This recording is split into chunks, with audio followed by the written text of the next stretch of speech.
अली आर्यान के अफसाने गुमशुदा मोहब्बत से गुजर जाने के लिए का हिंद को तर्जमा। कराए तो असी नाले ही विद्या होए हैं।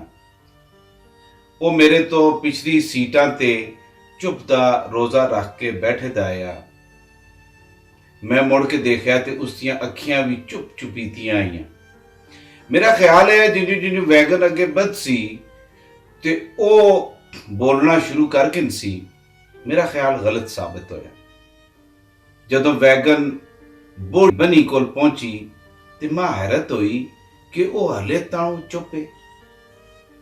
मां लगदा है कि बनी देखने नाल ही वो आखसी इसे बिच मैं ते शीमू चुमियां मारने होने आ। अदों असी मशूम नंग मुनंगे नाने आ। उस सादे वेले दिल साफ होंदे अजे कले दे निके निके जातक कुड़ियां अल्लाह माफ करे।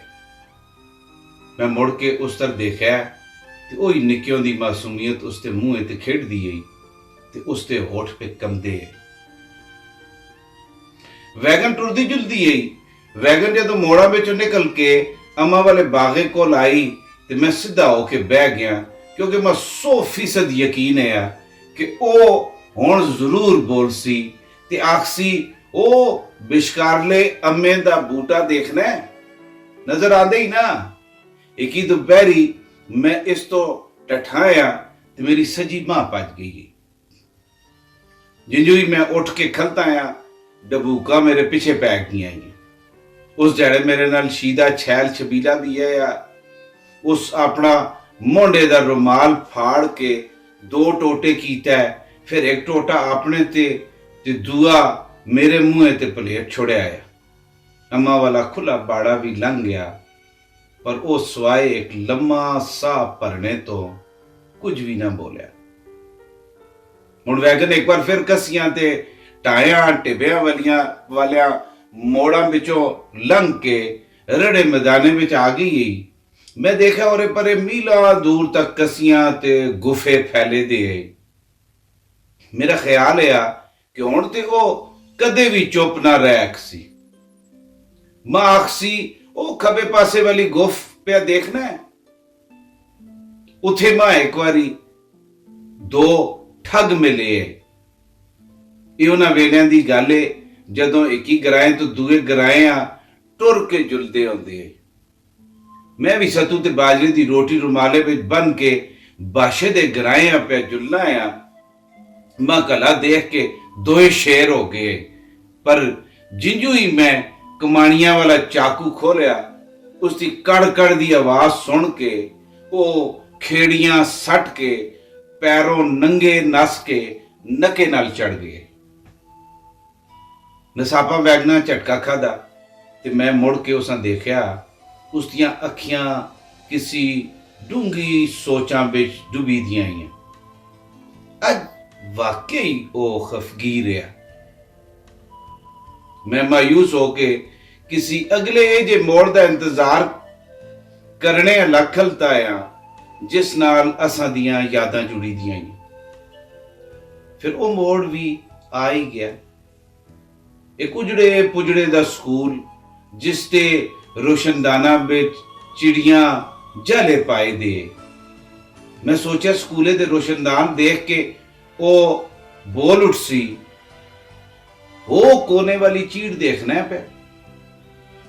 एक बारी मास्टर ताजे इसी दा डंडा पन के मेरी खूब ठुकाई की थी। ठुकाई क्यों ना करदा, ठुकाई क्यों ना करदा। उस बालन आने वास्ते भेजा आ ते मैं बालने दा गड्ढा राह विच सट के सानू नाल कसोट निकल गया है। मैं देखा वो हुण भी चुप चुपीता आया। नसापा उस मेरे दर देखा जिंजू मैं कुछ आखने वाला होवे। मैं उस दर मुतवज्जो होया, पर इस बारी भी उसते सिर्फ होठ कमे।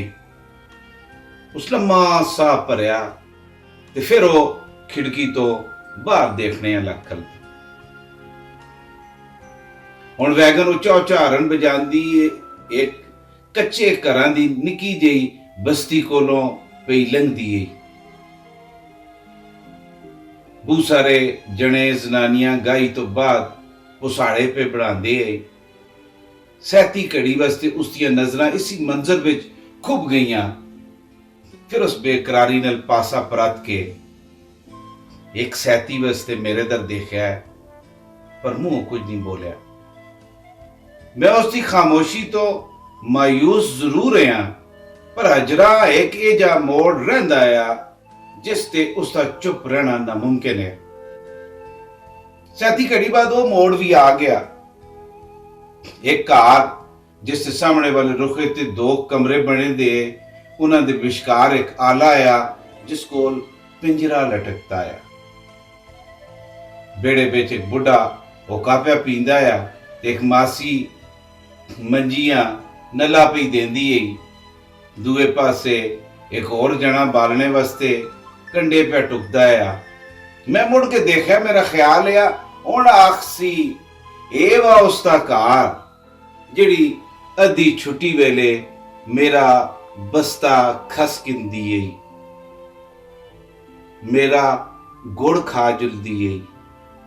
ਹਾਂ ਉਹ ਵਾਲੀ ਜਿਸਾਂ किसी कमे दा आखो ते पहले ना जरूर कर दिए।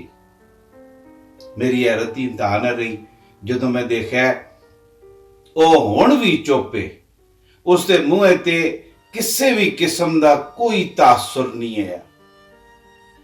ਉਸ ਹੋਠ ਨੀਚੇ ਦੇ ਆਏ।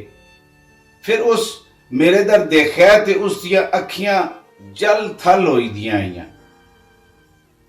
ਇਸ ਵਾਰੀ ਉਸ ਤੇ ਹੋਠ ਜਿੰਜੂਈ ਕੰਮੇ ਤੇ ਮੈਂ ਆਖਿਆ, ਹਾਂ ਬੋਲ ਨਾ, ਕਿਉਂ ਖਫਗੀਨ ਹੈ। ਉਸ ਆਪਣੇ ਹੋਠ ਹੋਰ ਬਾਟੇ ਕਰਕੇ ਮੀਚ ਕੇ ਦੇ, ਫਿਰ ਆਪਣੇ ਗਾਟੇ ਤੇ ਹੱਥ ਫੇਰ ਕੇ ਰੋਣੇਖਲੀ ਆਵਾਜ਼ਾਂ ਵਿੱਚ ਬੋਲਿਆ ਕਿ ਕਿਤਨਾ ਸਫ਼ਰ ਬਾਕੀ ਹੈ।